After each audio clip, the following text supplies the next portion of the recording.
Welcome to our channel, Crime Loom, the place where true crime stories come alive. From daring jewel heists to mysterious legends, every video uncovers the secrets hidden in the shadows. Stay with us, because here, every crime tells a story. In every town, there's always someone people admire, a hero who seems to stand for everything good. In Millfield, that man was Daniel Harper. He saved lives, fixed homes, and carried the trust of an entire community.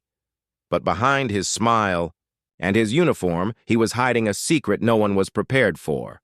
Because when police finally opened his basement door, they uncovered horrors that changed the town forever.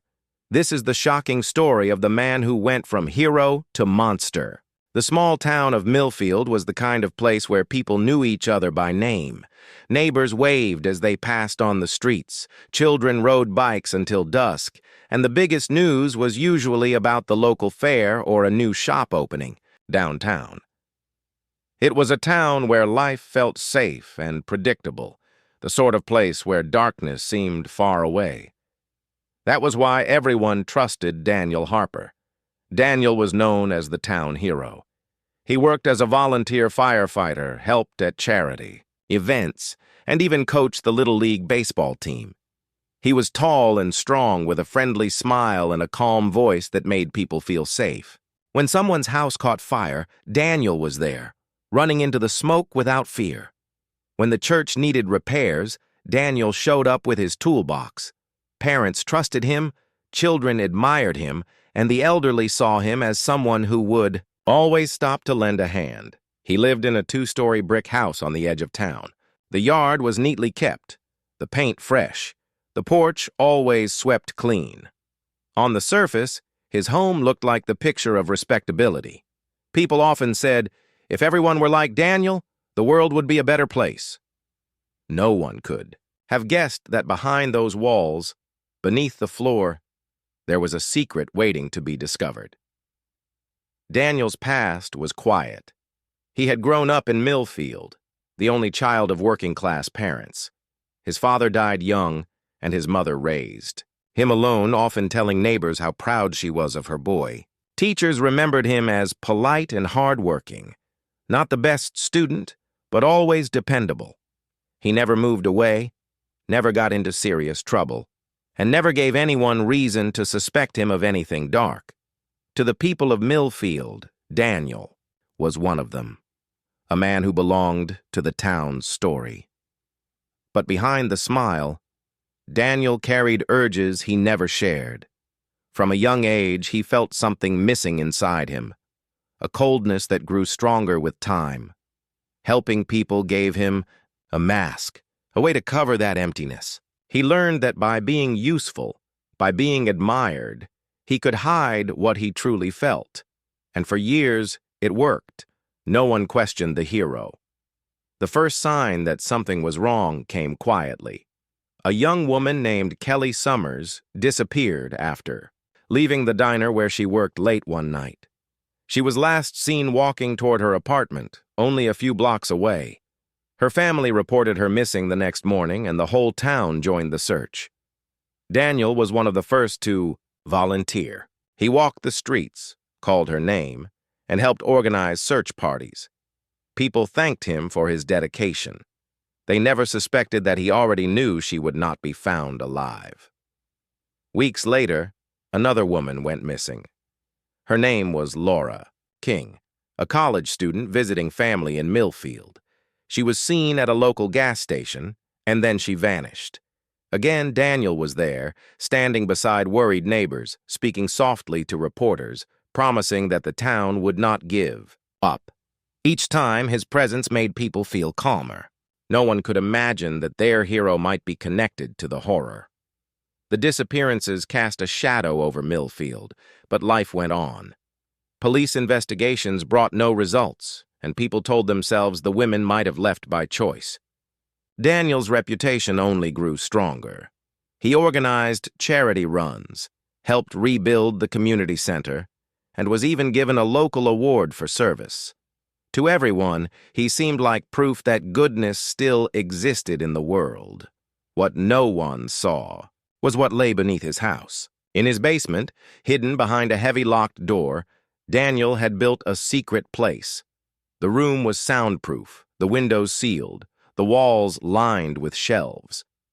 It was a place where he kept the things he had taken from his victims, items that connected him to the lives he had stolen. A scarf, a necklace, a small diary, each one placed carefully, almost like trophies. The basement was Daniel's true world, the place where the mask of heroism fell away. At night, while the town slept, Daniel would sit in that basement, staring at the trophies, reliving the fear he had caused. To him, it was a private kingdom, hidden from the eyes of those who praised him. Upstairs, his house looked ordinary. Downstairs, it was the darkest place in Millfield. The truth stayed hidden for years.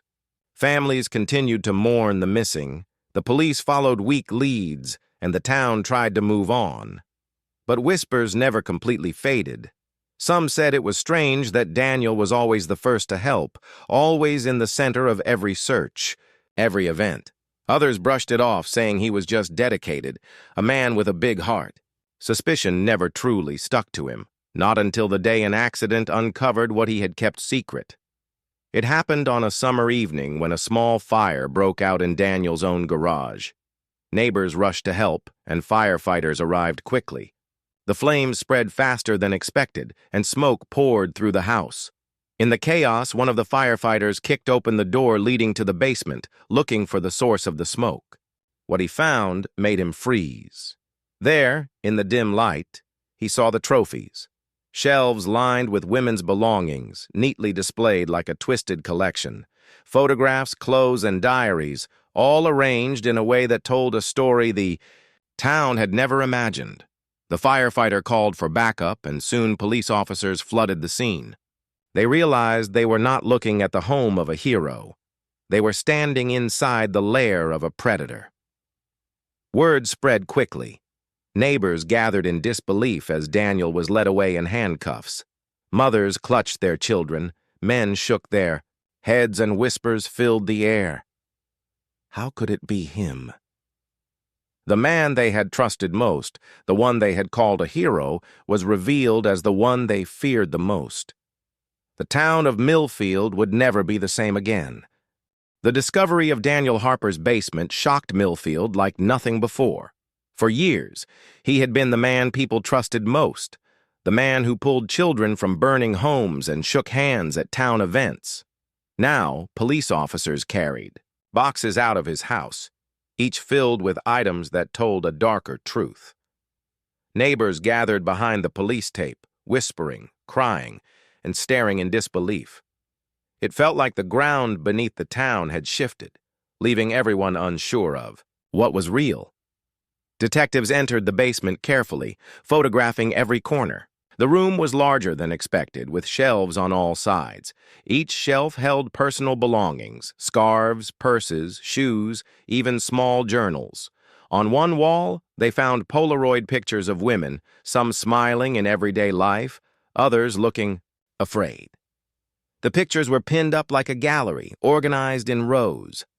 The air in the room was heavy, almost suffocating, as if the horror of what had happened there still clung to the walls. One officer, a veteran of 20 years, stepped back, his face pale. "This isn't just evidence," he whispered. "This is a shrine." The police quickly realized that Daniel had been hiding more than anyone guessed. Tucked into boxes beneath the shelves were locks of hair, pieces of jewelry, and folded notes in different handwriting. Each item had a tag with a date written in Daniel's careful script. He had kept a record, a timeline of his victims. What looked like random clutter at first revealed itself to be proof of a long and organized pattern. Detectives called in specialists to examine everything. Forensic teams dusted for fingerprints, lifted DNA samples, and cataloged every item. They compared the belongings to missing persons reports, and the connections began to emerge. The scarf belonged to Kelly Summers, the young woman who disappeared after her diner shift. The necklace matched a photo of Laura King, the college student who vanished on her visit. Other items linked to cases that had haunted the town for years, cases that had never been solved. The basement told the truth that Daniel had kept hidden. He had been responsible all along. As news spread, the town turned upside down. Reporters flooded Millfield, cameras pointed at the house where the hero had lived. Headlines screamed betrayal, town hero unmasked as predator, and the basement of horrors. People who had once praised Daniel now spoke in disbelief. "He fixed my car," one man said. "He saved my neighbor's child," another whispered. Mothers clutched their children, unable to explain how the man they had trusted could do such things. Daniel himself remained calm. After his arrest, he sat silently in the interrogation room, staring at the table in front of him. Detectives asked questions, showing him photos of the items found in his basement, but he did not respond. His silence was chilling, as if he felt no need to defend himself. Some officers believed he enjoyed watching them struggle for answers. The police built their case piece by piece. Forensic results matched items in the basement to known victims. DNA confirmed that hair samples belonged to Kelly Summers and Laura King. Other objects pointed to women whose names had been forgotten outside of their family's grief. The evidence was overwhelming, but the detectives still wanted a confession. They wanted to know why. The town council held emergency meetings trying to reassure residents. But people were angry, not just at Daniel, but at themselves. How had they missed the signs? How had they let him so close to their lives? Parents remembered how Daniel had coached their children's baseball games. Families recalled how he had stood at vigils for missing women, speaking words of comfort. Now those memories felt poisoned, twisted by the truth. The victims' families gathered too. For years they had lived with questions, with pain that never healed. Now they had answers, but the answers brought little comfort. Some cried with relief that the truth was finally uncovered. Others wept in rage, furious that Daniel had been allowed to live as a hero while their daughters lay in unmarked graves. Detectives searched deeper into Daniel's life. They found that his volunteer image had given him perfect cover. As a firefighter and community helper, he was trusted everywhere he went. He knew the streets, the routines, the people. He had used that trust to watch, to plan, and to strike, when no one suspected. Each act of kindness had hidden his true intent. Each heroic deed had polished the mask he wore.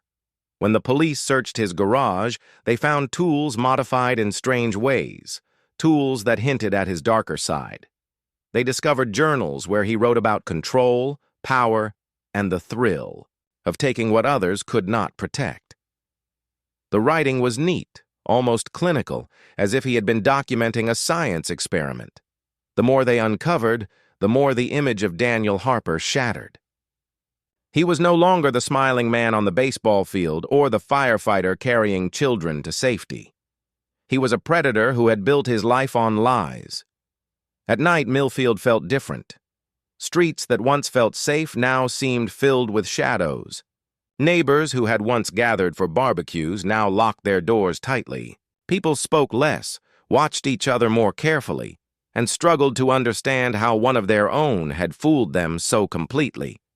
The investigation stretched on for weeks, each new discovery adding to the horror. The basement held more than trophies.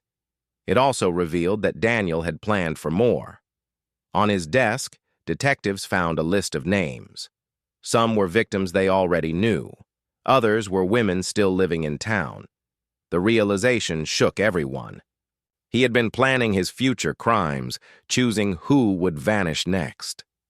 The town hero was not just a killer. He had been preparing to keep killing, hidden behind the mask of his good deeds.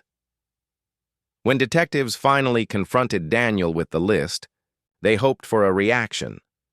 But once again, he sat in silence, eyes empty, lips pressed in a thin line. He did not deny. He did not confirm. He simply let the truth sit in the room like a weight too heavy to move. Millfield, once known as a peaceful place, was now infamous across the country. People drove past just to see the house with the basement, a house that stood like a scar. Families of the victims clung to one another, waiting for justice, while the rest of the town struggled with betrayal. Daniel Harper, the man they once called a hero, had been exposed as the darkness that lived among them. And the basement was only the beginning of what they would learn. The news of Daniel Harper's arrest spread far beyond Millfield. Reporters from big cities arrived, filling the quiet streets with flashing cameras and urgent questions. Television vans parked outside the courthouse, and journalists stood in front of Daniel's house, pointing at the brick walls that hid the basement of horrors. Overnight, Millfield was no longer just a small town. It had become the center of a story that shocked the country. The people of Millfield struggled to cope with the betrayal. Many still could not believe the man they had trusted was the same man police described.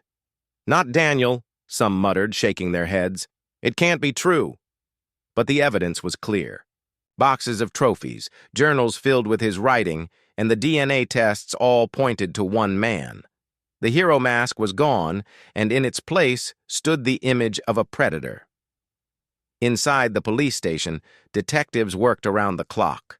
They laid out photographs of every item taken from the basement, each linked to a missing woman. Families were called in to identify belongings, a process that broke hearts again and again.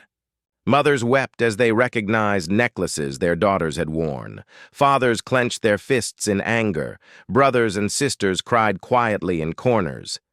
For them, the trophies were not just evidence, they were painful reminders of lives stolen. Prosecutors began to build their case. They wanted to make sure that when Daniel went to trial, there would be no doubt of his guilt. They prepared files filled with witness statements, forensic reports, and photographs of the basement. They spoke to survivors, women who had encountered Daniel but managed to escape his grasp without realizing how close they had been to danger. One woman recalled how he had offered her a ride home on a rainy night. She refused, but the memory now sent chills down her spine. The town itself was changing. Streets were quieter. Shops closed earlier, and people avoided gatherings. Parents no longer trusted anyone outside their family. Neighbors who once greeted each other warmly now kept to themselves. The sense of community that Daniel had once helped build was broken by his lies. He had not only harmed his victims, he had stolen the town's trust. Daniel remained silent through it all. In the courthouse, he sat motionless in his orange jumpsuit, his eyes fixed on the floor. Reporters shouted questions, but he never answered. Detectives pressed him for confessions, but he offered none. His silence became another kind of cruelty, leaving families without the answers they desperately wanted. Why had he done it? How had he chosen his victims? No one knew. One day, a young detective entered Daniel's cell with photographs from the basement. He placed them on the table: Kelly's scarf, Laura's necklace, Rachel's diary. For a moment, Daniel's eyes flickered, almost as if he wanted to speak. But then his face hardened, and he leaned back, his lips pressed tight. The detective left the room, frustrated. The town's anger grew. Vigils were held for the victims, candles lit in the town square. People carried signs that read, "Justice for Kelly," and "Remember Laura." The faces of the missing women were everywhere, on posters, on the news, in shop windows. Their stories were finally being told, but in the worst way possible. As the trial drew closer, the prosecutors released more details to the public. They confirmed that Daniel had been planning more crimes. The list of names found in his basement included women who were still alive, women who had no idea they had been marked as future victims. This revelation horrified the town even more. Parents hugged their daughters tighter, thankful they had been spared, yet shaken that the danger had been so close. In the pubs and shops, people argued about how Daniel had fooled them. Some said his heroism had been too perfect, that he always needed to be the center of attention. Others insisted no one could have known. "He saved lives," one man said. "How do you see a monster in that?" But behind every conversation was guilt. The guilt of not noticing, of not asking questions, of trusting too easily. The police also faced criticism. Families of victims demanded to know why the cases had not been solved earlier. How had Daniel been free for so long? Detectives admitted that Daniel's mask had been nearly impossible to break. His public image as a firefighter and helper had shielded him from suspicion. But that answer did little to comfort the grieving. For them, every delay had cost another life. In the courthouse, preparations for the trial continued. Lawyers reviewed Daniel's journals, reading his cold, careful words. In one entry, he described the thrill of being admired by the same people who had no idea what he truly was. In another, he wrote about control, about how taking a life made him feel powerful. The entries were chilling, not just for what they said, but for how calmly they were written. There was no rage, no madness, only calculation. Reporters called him many names: the basement killer, the false hero, the predator of Millfield. But for the people who knew him, he was simply Daniel, the man who had betrayed their trust in the worst way. Children who once looked up to him as a coach now whispered his name in fear. Families who had once invited him to dinner now burned with shame, forever letting him inside their homes. The trial was set to begin in the spring, and the courthouse was already surrounded by barriers to hold back crowds. People from across the country planned to attend, eager to see the man who had lived a double life. Some came for justice, others out of morbid curiosity, but all wanted to understand how such evil could hide behind the face of a hero. As Daniel sat in his cell, waiting, the town of Millfield tried to heal, but healing was slow. The scars were too deep, the betrayal too fresh. Families visited the graves of their loved ones, leaving flowers and promises of remembrance. Mothers whispered apologies to daughters lost. Fathers swore to never forget, and through it all, Daniel's silence remained. No confession, no explanation, only the weight of his crimes, carried by the victims and the town he had deceived. The trial would soon begin, and with it, the world would finally see the truth about the man Millfield had once called a hero. The courthouse in Millfield had never seen crowds like this before. On the morning of Daniel Harper's trial, the square outside was filled with reporters, photographers, and townspeople pressing against the barriers. Police officers stood guard, trying to keep order as people shouted, waved signs, and demanded justice. Some faces were angry, others were full of grief, but all were united by the same question: how could the man they had trusted be responsible for so much darkness? Daniel was led into the courtroom in silence. Dressed in a plain suit provided by his lawyers, he looked very different from the firefighter and community helper people remembered. His hair was thinner, his face more tired, and his eyes stared straight ahead without expression.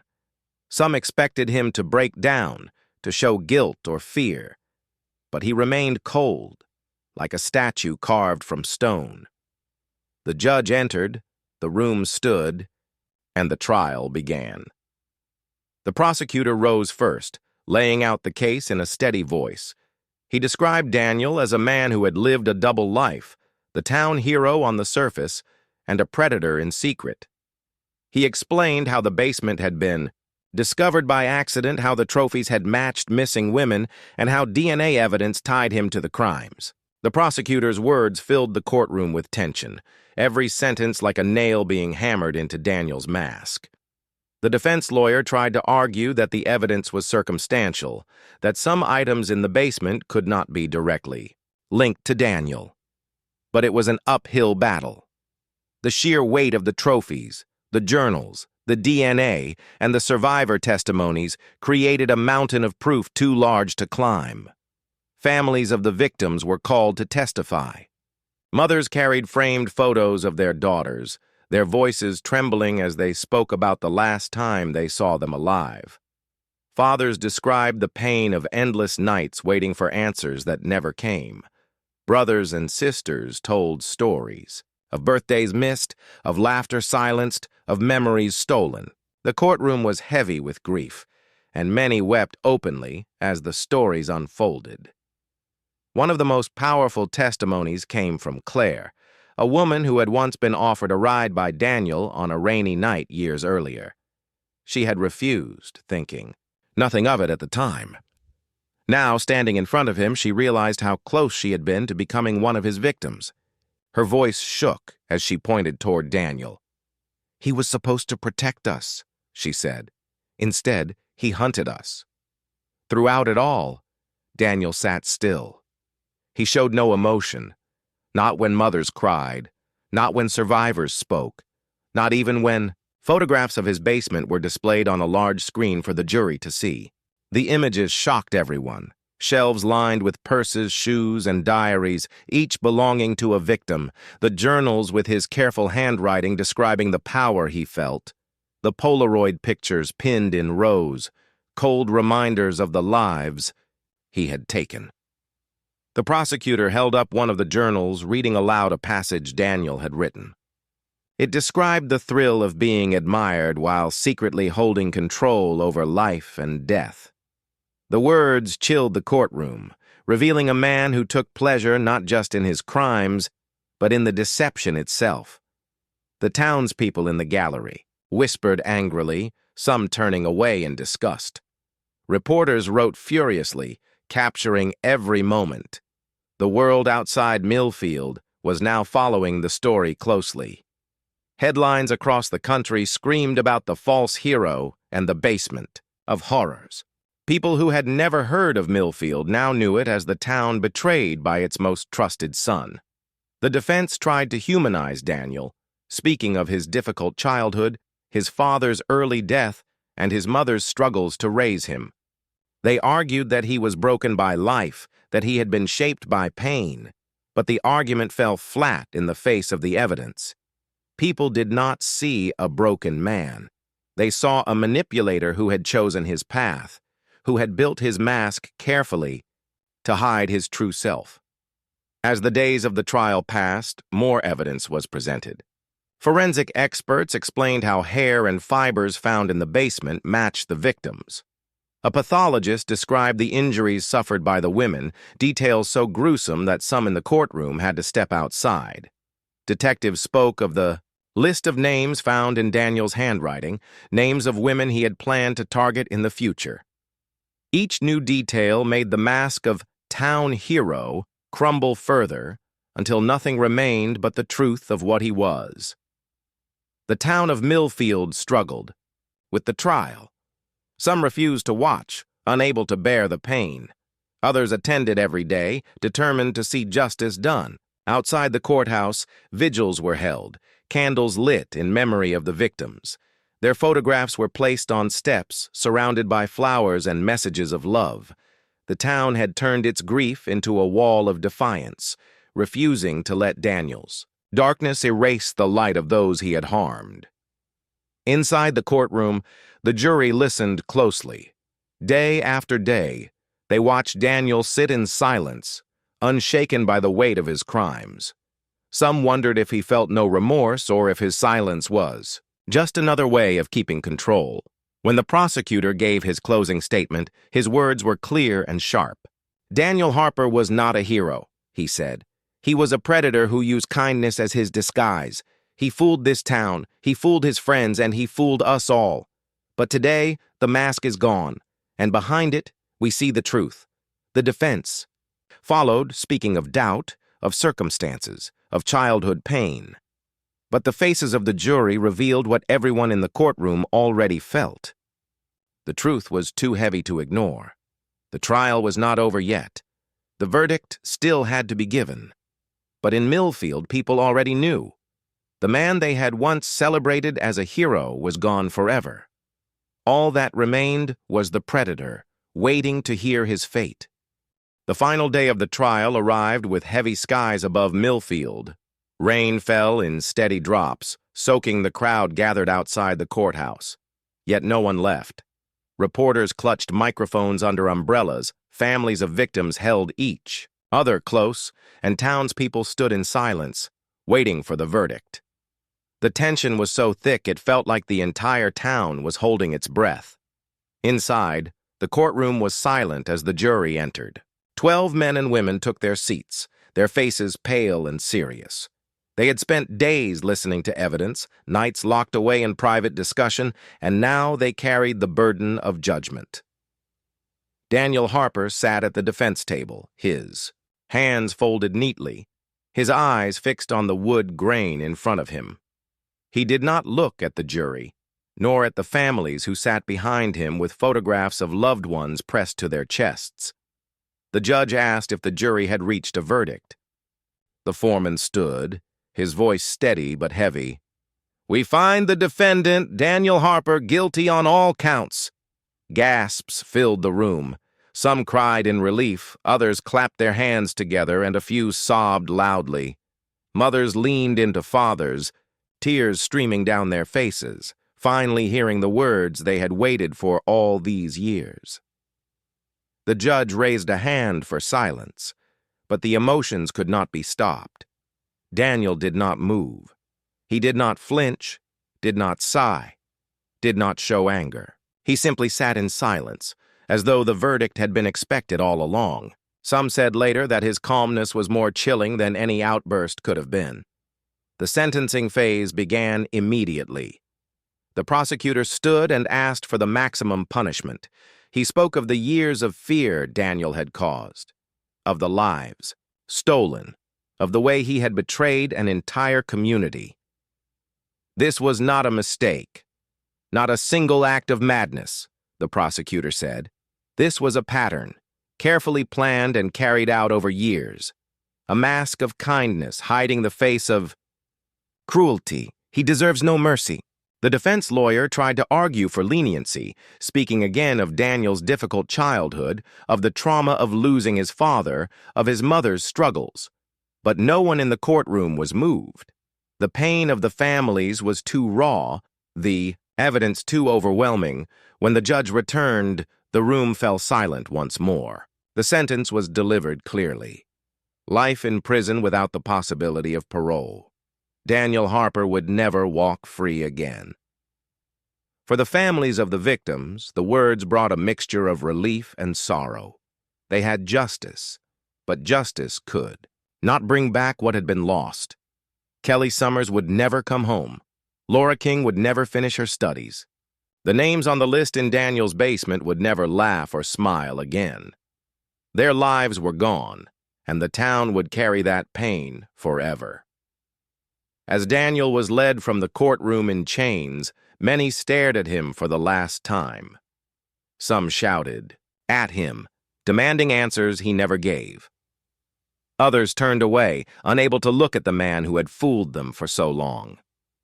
Reporters shouted questions, but Daniel remained silent, his face blank as always.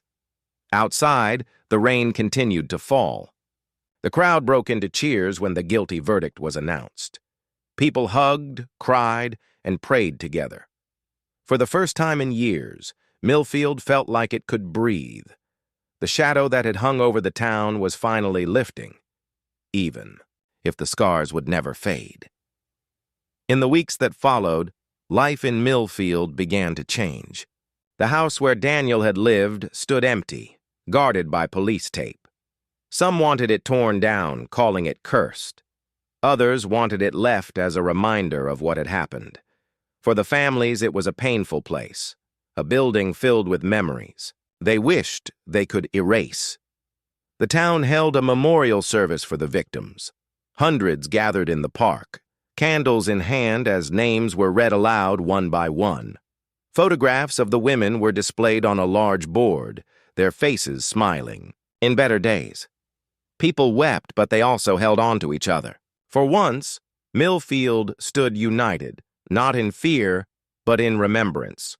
Reporters eventually left, chasing new stories, but the people of Millfield could not move on so easily. Children who had once called Daniel a hero now whispered about him as a Monster.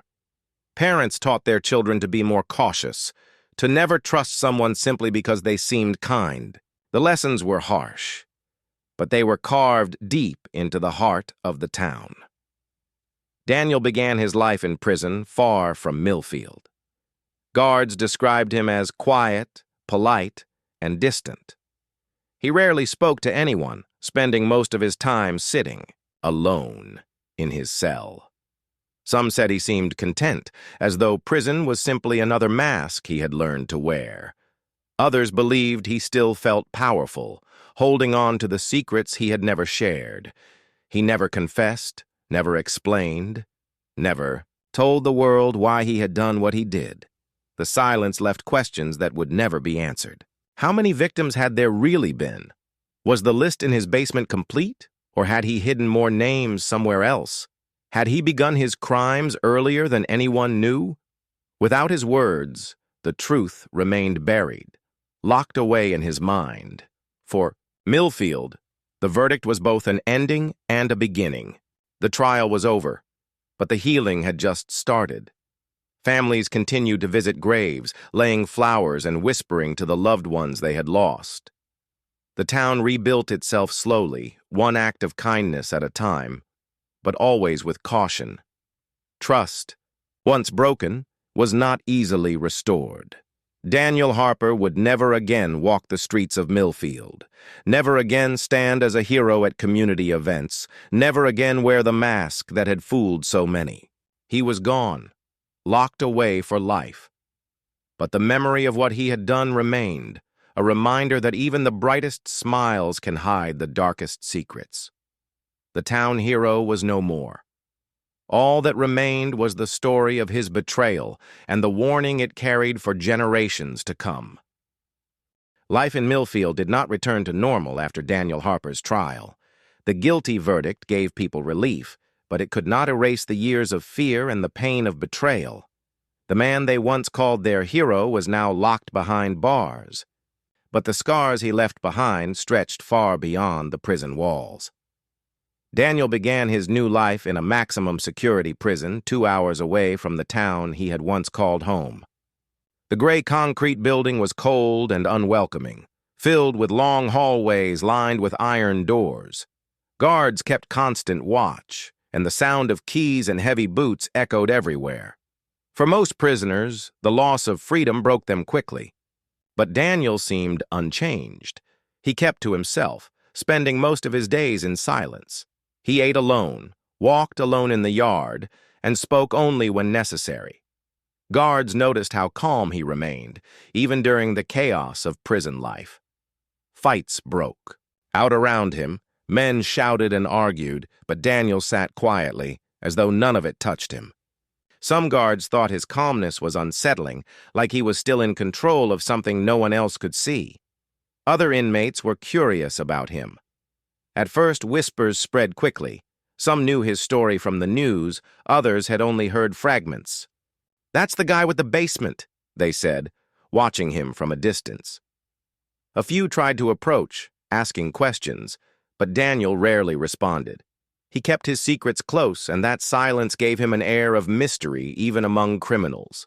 Psychologists visited him, hoping to understand what had driven him.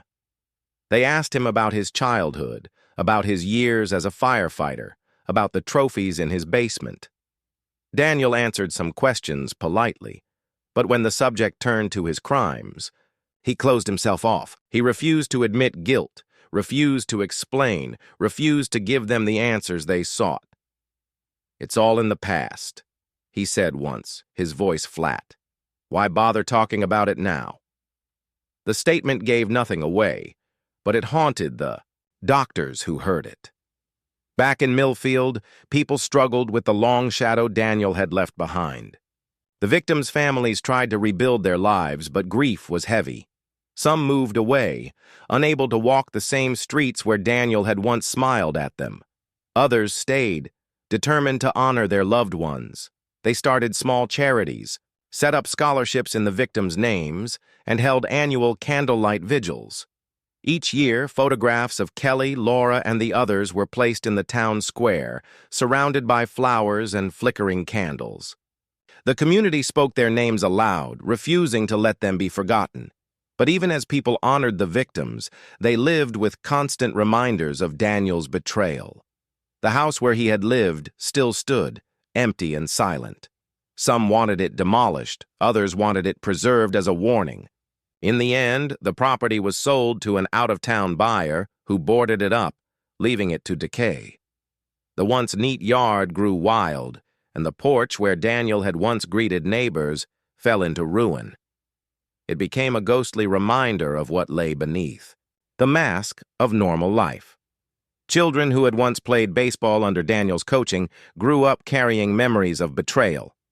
They remembered how he had taught them to swing a bat, how he had cheered from the sidelines. Now those memories felt poisoned. Teachers used his story as a lesson.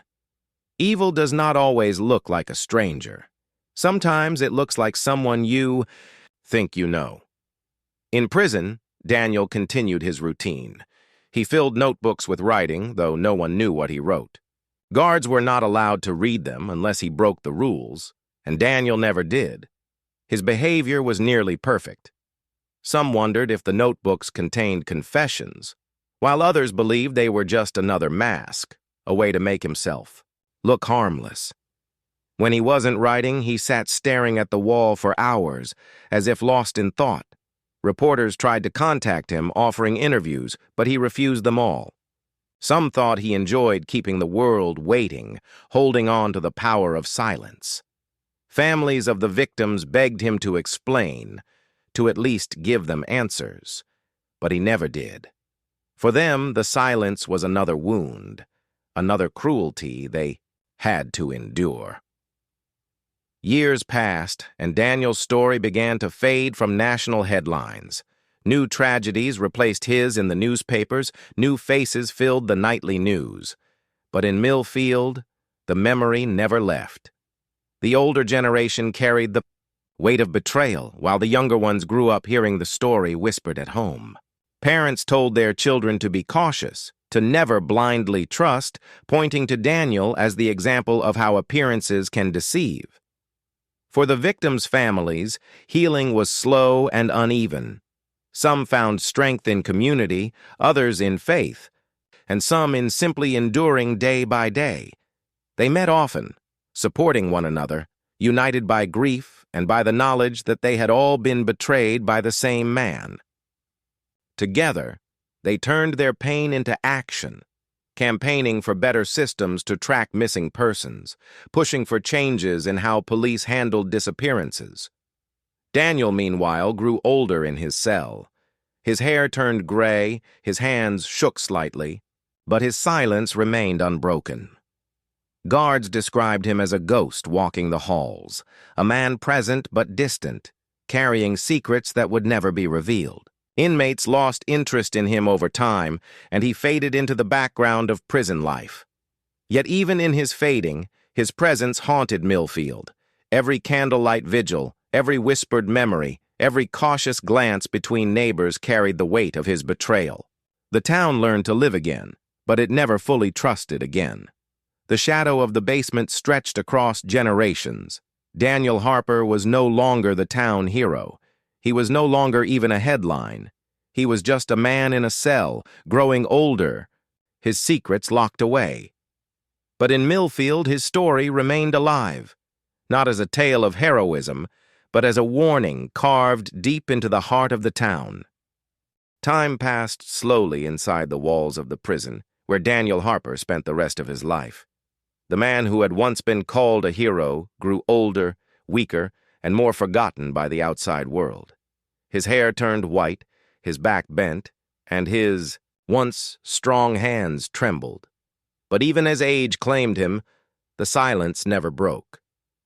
Daniel spoke little to the guards, almost nothing to other inmates, and never gave a single confession.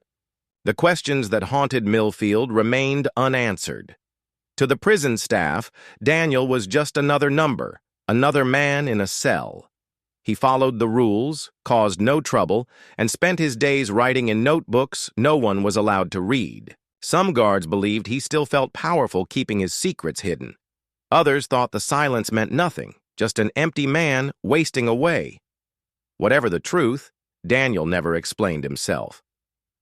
Back in Millfield, the scars of his crimes never fully healed.